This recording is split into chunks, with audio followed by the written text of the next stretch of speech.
À cette heure-ci, vous êtes peut-être en cuisine pour préparer le repas. David Marcelin, lui, se trouve dans une immense cuisine à Strasbourg, au Wacken, précisément 24 000 mètres carrés dédiés à la gastronomie. Je veux bien sûr parler des Gastes. Bonsoir David. Bonsoir Claire, effectivement une grande cuisine et les plus grands chefs au monde, ou quelques-uns en tout cas. Imaginez plus de 500 chefs et artisans venus du monde entier. Démonstrations culinaires, concours, on va en parler dans quelques instants. Équipement, hôtellerie, c'était Gast ici à Strasbourg pendant plusieurs jours. Et pour nous accompagner durant cette édition que je vous avais promis gastronomique, un grand chef est à nos côtés. Jean-Paul Basten, bonsoir. Oui, bonsoir, enchanté. Merci d'être avec nous. Vous êtes le second de l'un des établissements les plus renommés au monde, l'Auberge de Lille, à Illhaeusern. Qu'est-ce que vous allez nous concocter pendant la dizaine de minutes qu'on va passer ensemble? Donc un plat emblématique, le tourne-dos de pigeon aux choux et aux truffes, voilà. Une recette de Monsieur Paul qu'on a un peu allégée et on vous va la faire en une bonne quinzaine de minutes. Eh bien, écoutez, on va vous suivre pendant toute cette édition. Merci beaucoup de nous accorder quelques minutes. Alors, ici se déroule, donc, je vous le disais, une douzaine de trophées et de concours. Le plus prestigieux, le Trophée Berlin, s'est tenu aujourd'hui. Les 3 métiers de la restauration gastronomique eh bien, sont récompensés ensemble. La cuisine, le service et la sommellerie. Reportage réalisé donc aujourd'hui pendant ce concours de David Meneux et de Thierry Sitter. Ce n'est pas le salon de l'appareil ménager. L'épreuve est très sérieuse et chaque erreur peut être sanctionnée. Tout est important dans les arts de la table, le repassage de la nappe, il faut que tout soit parfait. On est presque à l'Élysée aujourd'hui. Ajustement des assiettes au millimètre, soins particuliers à la décoration florale, tout est jugé pour le Trophée Eberlin. Le travail du maître d'hôtel, celui du sommelier et bien sûr du chef. Figure imposée cette année, le cendre braisé entier façon matelote, quenelle farcie et pâte faite à la main, à chacun d'y amener sa touche personnelle. Vous allez voir, on va cuisiner de la quenouille, on va cuisiner des armilières à l'érable, on va cuisiner du lichen. C'est tous des machins qui viennent du nord du Québec. J'ai des épices complètement que les gens ne connaissent pas ici, du poivre des dunes et du méric baumier. Québec, Japon, Haute-Savoie et Alsace, 4 restaurants finalistes, 4 équipes qui s'entraînent pour ce concours depuis des mois. Tout est chronométré. L'épreuve de dégustation par exemple, 6 minutes pour reconnaître 8 cépages. À l'aération, on a un petit côté craie, calcaire qui se dégage, mais très discret. Assez frais, assez long. Terminé. La gestion du temps, je pense, le stress m'a fait oublier qu'il y avait un chronomètre, principalement. Moi, c'est vraiment ce qui m'a fait buter, je pense. Côté jury, c'est le gratin de grands chefs étoilés, rompus à la grande cuisine, à la subtilité des arômes et des préparations. C'est l'harmonie, c'est le mariage du poisson, des pâtes, des nouilles, des salsifis. Comment lier tout ça, c'est un petit peu comme une chanson, trouver les notes justes. Un chèque de 12 000 € pour les vainqueurs, mais surtout un prix qui offre une renommée au niveau international. Et le palmarès vient d'être dévoilé à l'instant, il y a tout juste quelques secondes. Regardez le gagnant de cette 5e édition du Trophée Berlin ici pour ce salon Gast à Strasbourg. Et pour la première fois, c'est un établissement gastronomique alsacien qui l'emporte. Il s'agit de la casserole. Vous imaginez évidemment l'ambiance assez incroyable ici à Strasbourg. Cédric Custer, c'est le propriétaire de la casserole à Strasbourg. Merci d'être avec nous. Qu'est-ce que ça vous fait de gagner ce trophée qui est l'un des trophées les plus prestigieux au monde? Beaucoup de plaisir parce que on a réussi quelque chose, on a réussi un travail en équipe. Le talent de la cuisine, le talent de la sommellerie, le service également, tout était présent dans ce concours qui est unique au monde comme vous le dites. C'est une émotion, j'imagine, intense. C'est un gros travail d'équipe. On l'a vu, vous l'avez préparé pendant énormément de temps. Il y avait une pression incroyable pour vous. Beaucoup de pression, on a su la gérer. On a mis beaucoup d'amour simplement. On a essayé de transmettre des émotions, des choses que l'on fait au quotidien. Et ça a payé. Vous êtes récompensé par les plus grands chefs au monde, dont Michel Guérard qui est avec nous, le patron de la nouvelle cuisine, 3 étoiles au Michelin depuis tant d'années. Michel Guérard, qu'est-ce qui a fait la différence? Pourquoi est-ce que la casserole s'est illustrée par rapport à ses autres concurrents? Écoutez, je ne peux pas mieux comparer ce concours qui était plein de jeunesse, de fraîcheur, de spontanéité, donc de bonheur. Je ne peux pas mieux le comparer à The Voice. Et ça veut dire que les membres du jury sont là crispés en se demandant, en regrettant parfois des notes qu'ils sont amenés à poser, à écrire. Et bien sûr, il y a un vainqueur, il faut un vainqueur. En l'occurrence, bon, on était tous très heureux que ce fût la casserole. Merci beaucoup. Moi, je sais pas, c'est tout naturel. C'est le cœur. Quelle belle journée. Merci beaucoup Michel Guérard d'avoir été avec nous. Alors pour cette 17e édition, tous les secteurs d'activité sont présents, 24 000 mètres carrés d'exposition. L'accent a été mis cette année sur l'hôtellerie. Karine Gillébar, vous êtes dans l'un des halls donc d'Egast, le hall 5, un hall dans lequel les nouveaux exposants grincent des dents. Il faut dire que le contraste est saisissant entre le hall principal, le hall 7, où il y a du monde. Depuis hier, la direction nous a confirmé une tendance à la hausse de la fréquentation, autour de plus 15% sur ces 2 premiers jours. Et les halls périphériques, celui-ci, le hall 5, où se côtoient les professionnels de l'hôtellerie et les véhicules de service. Il n'y a pas grand monde, il faut bien le dire, alors qu'un gros effort a été fait. La surface a été doublée.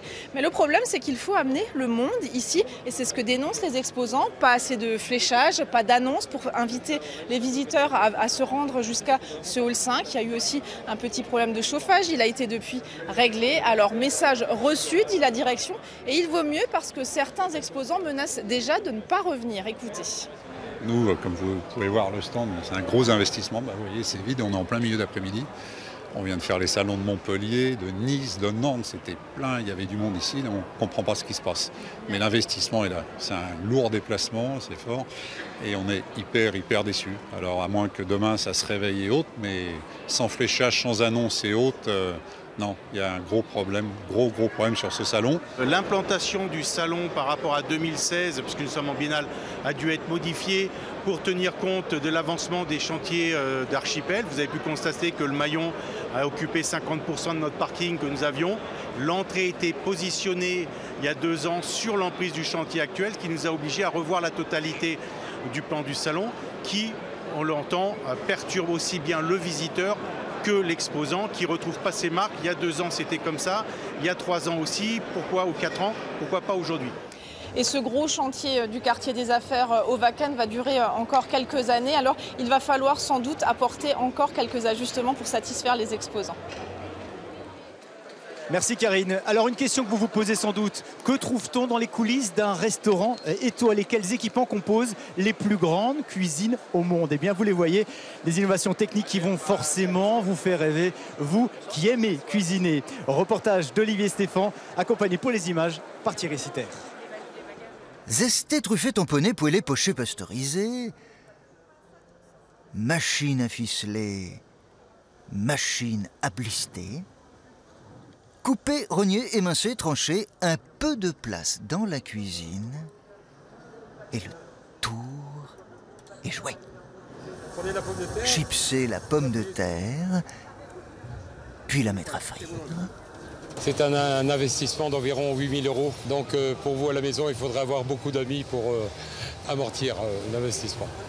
Côté Folie Bergère, la sécheuse à verre.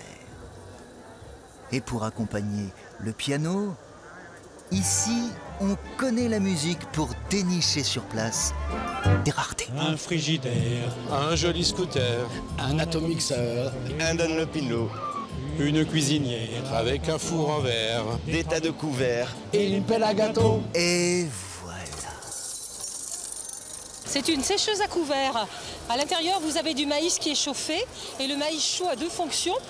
Alors, au contact des couverts mouillés, il va absorber l'humidité des couverts et en même temps, il va les polir. On gagne énormément de temps à l'essuyage. On n'a pas besoin de reprendre les couverts quand on dresse les tables et on a un couvert toujours parfait. Et pour les verres, il y a la laveuse à eau purifiée. En 3 minutes, les voilà secs et sans trace. Et en plus, c'est aussi beau qu'à la télé. Alors pendant que Jean-Paul Bosten poursuit pour nous sa recette dans cet univers de la gastronomie, je voudrais vous emmener dans un autre hall, à présent le hall 7, où se trouve notamment la boulangerie-pâtisserie pour retrouver une ambassadrice alsacienne, Déborah Haute. Bonsoir. Bonsoir. Merci d'être notre invitée ce soir et bravo puisque vous êtes récente championne du monde de viennoiserie. En quoi c'est important pour vous d'être présente à Egast ? C'est très important pour moi parce que j'ai moi-même démarré ce tout premier concours inter-CFA à Egast. Et pour moi, c'est un grand honneur de représenter tous ces jeunes aujourd'hui. Ces jeunes qui ont concouru comme vous donc il y a quelques années, et on va regarder grâce à Solène quelques réalisations de ce qu'ils ont proposé. Vous avez gagné ce titre grâce à quelle réalisation, vous, de championne du monde? Alors, lors des Masters de la boulangerie, j'ai moi-même créé des viennoiseries auxquelles j'ai fait un buste de femme, également un sac à main, mais également aussi une rose qui représente la femme, qui reste très féminin. On le voit, il n'y a finalement pas de limite dans la viennoiserie. Exactement, pour moi, il n'y a aucune limite. Si on a envie de créer, je ne sais pas, un rouge à lèvres, une chaussure ou n'importe quelle autre forme, pour moi, il faut s'en donner les moyens et tout être peut le faire. Vous travaillez à la Valk, mais est-ce que vous allez aller voir ailleurs, dans d'autres pays, pour voir comment la viennoiserie se porte, ce que finalement les étrangers proposent en termes de viennoiserie? Exactement, j'aimerais beaucoup à travers des démonstrations ou même moi-même encore continuer tout ce partage, apprendre également à l'étranger et oui, effectivement. Alors le plaisir de la bouche mais aussi le plaisir des yeux ici à Egast, c'est un marché très important, celui de l'art de la table, et les chefs cherchent l'inspiration parfois même dans les assiettes. Reportage d'Anne-Laure Herbé de Marie-Christine Lang. Rugosité, grains, matière et matériaux, la vaisselle tendance en impose, se voit, est un élément de décoration à proprement dit. Le bois notamment est très présent, même la porcelaine se pare des anneaux et des nœuds des arbres. Exit les pages blanches d'antan. Ah, du blanc et du blanc. On a été blanc pendant près de 10 ans et depuis 2 ans, on a enfin retrouvé de la couleur, c'est le cas de le dire, et avec effectivement une déclinaison cette fois-ci, nos limites, sur de la couleur, mais surtout de la couleur par effet matière. L'assiette, autant qu'un légume de saison ou un poisson, doit inspirer le chef cuisinier. Et puis, génération zapping oblige, il est devenu indispensable de disposer d'une belle variété et non plus d'un service unique.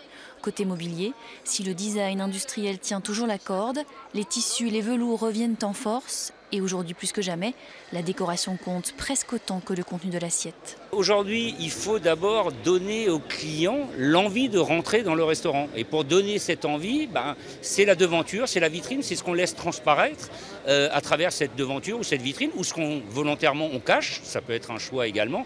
Mais aujourd'hui, avant de découvrir l'assiette, on veut découvrir un lieu. Du bon et du beau, à prendre par le bon bout, mais comme chacun sait, tout est affaire de goût. Et avant de quitter ici ce grand rendez-vous gastronomique qui est ce salon Egast, Jean-Paul Bosten, vous allez terminer de dresser cette assiette, donc l'un des plats emblématiques. Regardez, si vous n'avez pas encore mangé, de l'auberge de l'île à Île-à-Auzerne. C'est ce tourne-dos de pigeon. Alors expliquez-nous. Alors donc on a fait un tourne-dos de pigeon au foie gras et aux truffes. Donc on monte à peu près, on fait une ravioli végétale. Donc au lieu de mettre de la pâte, on met du chou pour remplacer, champignons, choux, carottes, céleri et donc l'heure de vérité pour la cuisson. On travaille en direct, voilà. Et bien voilà, on va se quitter sur ces belles images en vous souhaitant, si vous nous regardez, un bon appétit. On espère que votre plat sera aussi délicieux que celui qu'on va déguster dans quelques instants, Claire Perrault. Merci beaucoup David Marcelin. On vous laisse assister à la fin de la recette et évidemment